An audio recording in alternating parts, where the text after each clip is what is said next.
জ্বালানি সংকট সমাধানের সরকার ও বিরোধী দলের 10 জনের কমিটি। সংসদে প্রধানমন্ত্রী 1 মে থেকে সার কারখানায় নিরবচ্ছিন্ন গ্যাস দেওয়ার আশ্বাস জ্বালানি মন্ত্রীর।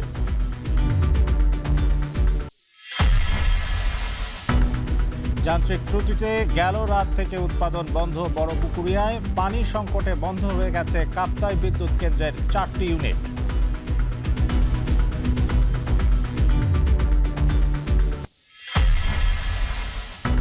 কিলোমিটারে 11 পয়সা বাড়ল বাস ভাড়া। সিদ্ধান্ত না মানলে ব্যবস্থার হুঁশিয়ারি সড়ক মন্ত্রীর।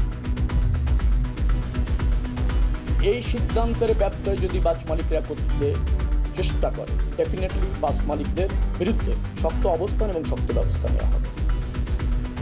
পাম্পে এখনো দীর্ঘ লাইন। সরবরাহ বাড়লেও অনেকের অভিযোগ ডিপো দিচ্ছে আগের তেল।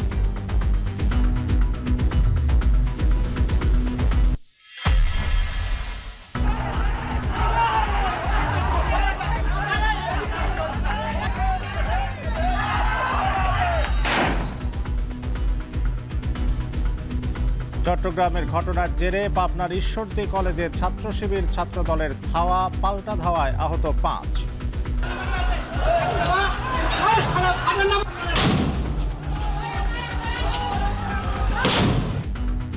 পরিবহন নেতাকে মারধরের জেরে রাজশাহী বাস টার্মিনালে শ্রমিকদের দুপক্ষের সংঘর্ষ। পরিস্থিতি নিয়ন্ত্রণে টিয়ার শেল নিক্ষেপ।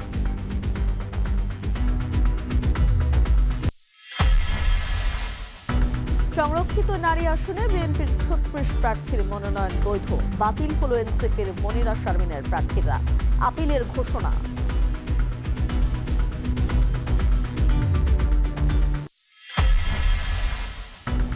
বড় ধরনের সহিংসতা ছাড়াই শেষ হলো পশ্চিমবঙ্গের বিধানসভা নির্বাচনের প্রথম পর্ব। ভোট পড়েছে রেকর্ড 90% বেশি। কয়েকটি স্থানে বিক্ষিপ্ত সংঘর্ষ, ইভিএম জটিলতা।